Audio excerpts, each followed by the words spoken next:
machielo matieka to Nduku angino kada loro ni in gi thuolo mar duoko gino ma Maria wacho gi ma Dino wacho mondo dhi twak machielo. Yeni amanja UDA to party more way and party wa. We have a way on how we want the Kenyans to understand us. What one Kenya we enjoy your money kaka ODM. Iwinja. Recourse majoge no go let them appeal. We will hear them. Kagi go kori. Nikech ingeno wuoyo to kiane jakom non ga lot of intelligence. Intelligence marwa wacho ni ngato kaka kubwa ma MP magem. En nyocho wacho ni Ruto dhi yawo dalane. How does that one help you? Is that what took him? Iwinja. Mabende by partisan talk okonego be misconstrued the issues mag the political party. By partisan talk biro nikech ntie condition ma waketo kaka ODM. And I want to warn everybody here. Jibu mangenyu sobedo kathiano wacho njako.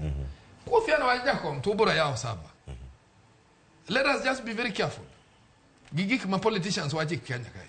Nikech kopo ni condition ma jo Kenya dhi ma anyane no kasisa modwa chakere ni.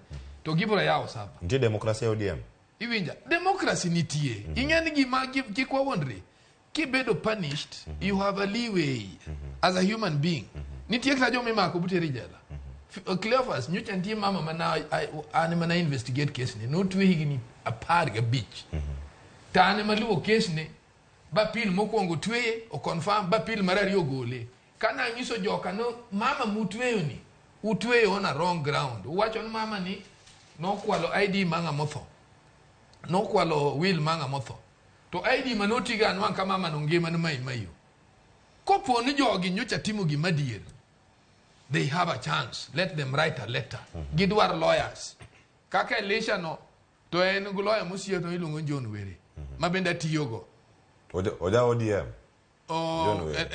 John Were machaja ODM. So anibe gikalore because you know. Saniro gidwa wacho ni okinde mago mawuok oko. Miwach ni ero mabiro winjo chama. Winjo ngato ka Tom Ojienda no kao Nelson Harvey. Emo biro to mano ja UDA. Wacho ni mano kwa yien. Tokine wabro yene but you see mago ngisango. John Badi ni kanyoro wacho ni mana chaya. Mano Mbadi. Wacho ni mano achaya ne duon. No. Mano Mbadi wuoyo. Poko dhi bura bwariembe. You understand? Let them write an appeal. Mbadi no be buro be advised. Mbadi nyalo wuoyo kaka Mbadi. But when it comes to a resolution the party will sit down. To nyalo advise Mbadi no. Let us give them audience. Kakina no what we do to ODM kanyo. We are thinking differently. Iwinja. To wadwaro ya o democracy na mana makopontie kama makosa nitie. Nikech party ni oken party wa. En party majo mabiro be tokwa. To wadwa create gimilo no participatory member of parliament must nyaka ginge nika nitie motion in the house, nitie motion ma the party. Iwinja.